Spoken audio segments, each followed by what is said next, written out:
আজ আমি আপনাদের সাথে শেয়ার করতে এসেছি এঁচোড়ের একটা দুর্দান্ত স্বাদের রেসিপি, যেটা গরম ভাত, রুটি, পরোটা সব কিছুর সঙ্গেই খেতে অসাধারণ লাগে। আর বানানোর পদ্ধতিও খুবই সহজ। আপনাদের কাছে আমার একটাই অনুরোধ রইল যে এইভাবে একবার আপনার বাড়িতে এঁচোড়ের এই রেসিপিটা তৈরি করে খেয়ে দেখুন, তারপর আমায় কমেন্ট করে জানান যে রেসিপিটা আপনাদের কেমন লাগলো। নমস্কার বন্ধুরা, তিয়াসার রেসিপিতে সকলকে স্বাগত জানাই।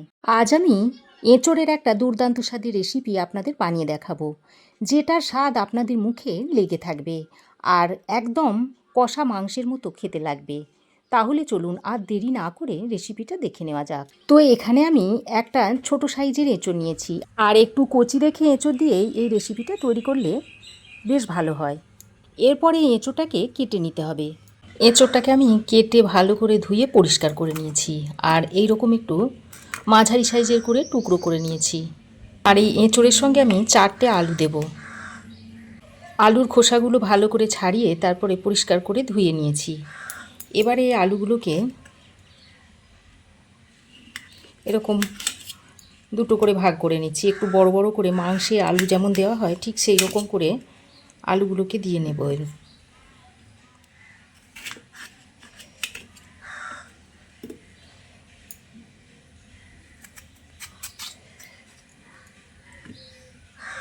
আলু চারটেকে আমি অর্ধেক করে নিয়েছি। এবার এটাকে আরও একবার ভালো করে ধুয়ে নেব। এবার আমি একটা প্রেসার কুকার নিয়েছি। প্রেসার কুকারের মধ্যে প্রথমে আলুটাকে দিয়ে দিচ্ছি, তারপর এঁচোড়টা দিয়ে দিচ্ছি।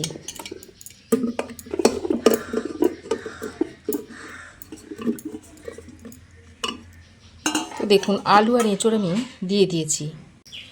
এবার আমি এর মধ্যে অল্প পরিমাণে একটু নুন দিয়ে দিচ্ছি। দিয়ে দিচ্ছি অল্প পরিমাণে একটু হলুদের গুঁড়ো। এবার দিয়ে দিচ্ছি 1 চামচ মতো সর্ষের তেল। সর্ষের তেলটা দেওয়ার কারণে এঁচোড়ের আঠাটা প্রেসার কুকারের গায়ে লেগে থাকবে না। তারপর এর মধ্যে দিয়ে দিচ্ছি অল্প ছোট বাটির 1 বাটি মতো জল।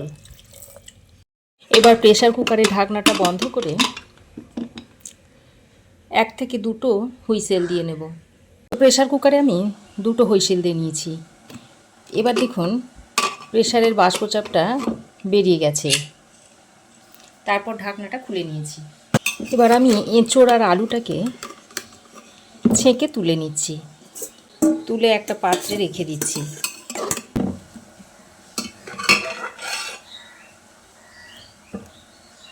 দেখুন সমস্ত এঁচোড় আর আলু আমি তুলে নিয়েছি। আর এই জলটাকে আলাদা করে রেখে দিয়েছি। তবে এই জলটা আপনারা ফেলবেন না, এটা খুবই পুষ্টিকর। এটা আমি রান্নাতে পরে ব্যবহার করব। এবার আমি কড়াই গরম করে দিয়ে দিচ্ছি সর্ষের তেল। তেলটা ভালো করে গরম করে এর মধ্যে দিয়ে দিচ্ছি একটা শুকনো লঙ্কা, একটা কাঁচা পাকা লঙ্কা, কয়েক টুকরো রসুন দিয়ে দিচ্ছি, 1/2 ইঞ্চ মতো আদার টুকরো দিয়ে দিচ্ছি, আর দিয়ে দিচ্ছি একটা মিডিয়াম সাইজের কুচনো পেঁয়াজ।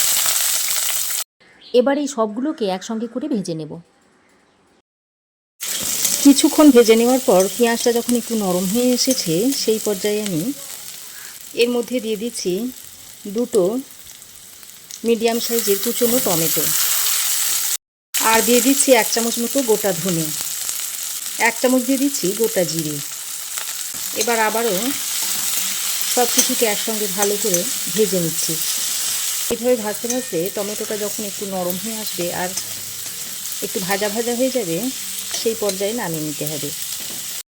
দেখুন মশলাগুলো খুব ভালো করে ভেজে নিয়েছি, আর টমেটোর গায়ে দেখুন একটু হালকা কালার এসে গেছে। এবার গ্যাসের ফ্লেম বন্ধ করে এই পর্যায়ে মশলাটাকে আমি নামিয়ে একটা পাত্রের মধ্যে রেখে দিচ্ছি।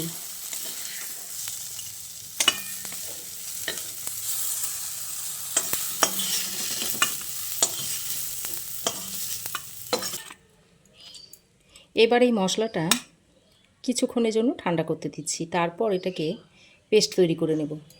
এদিকে দেখুন ভাজা মশলাটা ঠান্ডা হয়ে গেছে। এবার আমি এই মশলাটাকে একটা মিক্সিং জারের মধ্যে ভরে নিচ্ছি।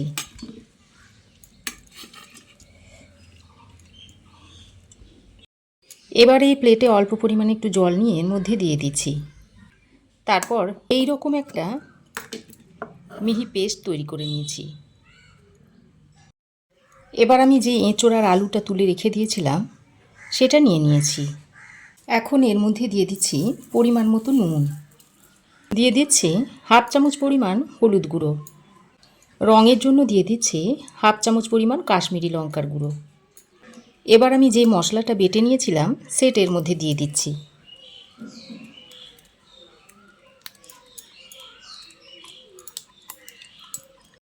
এক টেবিল চামচ পরিমাণ টক দই নিয়েছি, সেটা এর মধ্যে দিয়ে দিচ্ছি। স্বাদটা যাতে ভালো আসে সেই জন্য সামান্য পরিমাণে একটু চিনি দিয়ে দিচ্ছি। এবার দিয়ে দিচ্ছি 1 চামচ পরিমাণ সর্ষের তেল। তারপর সব কিছু একসঙ্গে খুব ভালো করে মাখিয়ে নিচ্ছি। আর যত ভালো করে মাখানো হবে তরকারির স্বাদ ততই ভালো হবে। দেখুন সব কিছু ভালো করে মাখিয়ে নিয়েছি। এবার এটাকে 5 মিনিট মতো রেস্টে রেখে দিচ্ছি।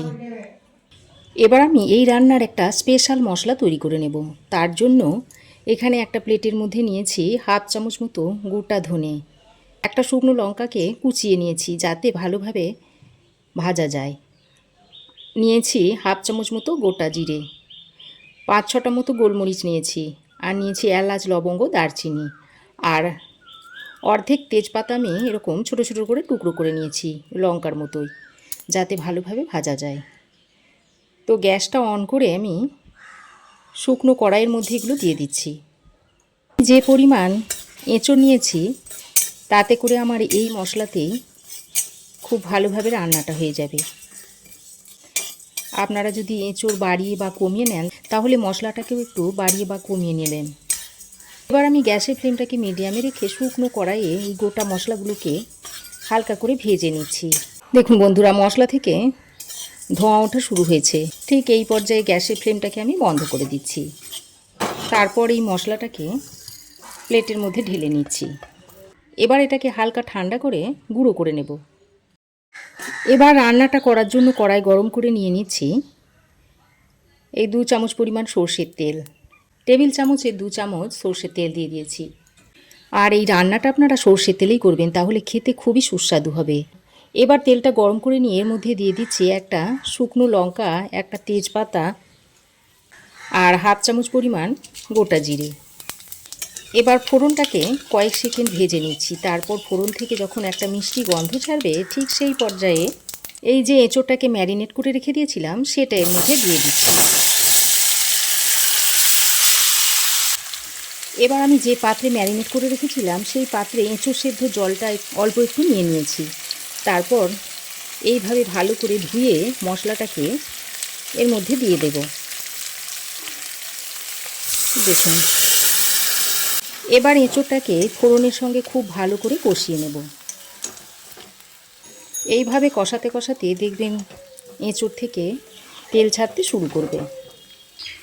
এবার আমি এই এঁচোড় সেদ্ধ জলটা অল্প অল্প দিয়ে এঁচোড় আলুটাকে ভালো করে কষিয়ে নেব। এঁচোড়ের রেসিপি তো আপনারা অনেকভাবে খেয়েছেন, তো এইভাবে আমার মতো পদ্ধতিতে এঁচোড়টা রান্না করে খেয়ে দেখবেন, স্বাদ একদম মুখে লেগে থাকবে। আর এইভাবে এঁচোড়টাকে কষিয়ে কষিয়ে রান্না করলে একদম কষা মাংসর মতো খেতে লাগবে। তো দেখুন খুব ভালোভাবে কষানো হয়ে গেছে। এবার আমি এর মধ্যে পরিমাণ মতো জল দিয়ে দিচ্ছি। আলু এঁচোড়টা সেদ্ধ হবে সেই পরিমাণ জল আমি এখানে দিয়েছি। আর আমি এখানে গরম জলটা দিয়েছি। গরম জল দিয়ে রান্না করলে রান্নার স্বাদ খুবই বাড়ে।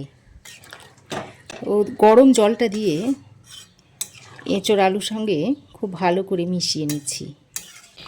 এই পর্যায়ে আমি আরও একটু নুন দিয়ে দিচ্ছি। আগে যেহেতু কম দিয়েছিলাম তাই এখন স্বাদ মতো নুনটা দিয়ে দিলাম। আর একটা কাঁচা লঙ্কা দিয়ে দিচ্ছি। মুখটাকে এইভাবে একটু চিড়ে নিয়েছি যাতে ফ্লেভারটা ভালো আসে, তাই কাঁচা লঙ্কাটা এখানে দিয়ে দিলাম। তারপর নুন আর কাঁচা লঙ্কাটা দিয়ে আবারও একবার ভালো করে নেড়ে চেড়ে মিশিয়ে দিচ্ছি। তারপর একটা ঢাকনা লাগিয়ে 6-7 মিনিট মতো রান্না করে নেব। তো ঢাকা দিয়ে আমি 6-7 মিনিট মতো রান্না করে নিয়েছি। আর দেখুন আলু এঁচোড় সব কিছু ভালোভাবে সেদ্ধ হয়ে গেছে। এবার আমি এর মধ্যে এই গুঁড়ো মশলাটা দিয়ে দিচ্ছি। আর দিয়ে দিচ্ছি 1 চামচ পরিমাণ ঘি। এবারে এই ঘি আর গুঁড়ো মশলাটা দিয়ে আবারও সব কিছু একসঙ্গে ভালো করে নেড়েচেড়ে মিশিয়ে নিচ্ছি। এবার রান্নাটা পরিবেশন করার জন্য একেবারেই রেডি হয়ে গেছে। গ্যাসের ফ্লেমটা বন্ধ করে আবারও ঢাকা দিয়ে কিছুক্ষণ স্ট্যান্ডিং টাইমে রেখে দিচ্ছি। এবার এটা আপনারা গরম গরম ভাত, রুটি, লুচি, পরোটা, ফ্রাইড রাইস সব কিছুর সঙ্গেই সার্ভ করতে পারবেন। খেতে অত্যন্ত সুস্বাদু হয়। এইভাবে একবার বানিয়ে খেয়ে দেখবেন, খেতে একদম মাংস কষার মতো লাগবে দেখবেন, আর এর স্বাদ একদম মুখে লেগে থাকবে। তো আমার এই আজকের দুর্দান্ত স্বাদের এঁচোড়ের রেসিপি আপনাদের কেমন লাগলো অবশ্যই একটা কমেন্ট করে জানাবেন। ভালো লাগলে একটা লাইক ও শেয়ার করবেন। পাশে থাকা বেল আইকনটাও অবশ্যই প্রেস করে দেবেন। আর আমার চ্যানেলে যদি নতুন হয়ে থাকেন তো প্লিজ চ্যানেলটাকে সাবস্ক্রাইব করার অনুরোধ রইল। আজ এ পর্যন্তই। আবার দেখা হবে নতুন কোনো রেসিপি নিয়ে নেক্সট এপিসোডে। সে পর্যন্ত ভালো থাকবেন, সুস্থ থাকবেন। ধন্যবাদ।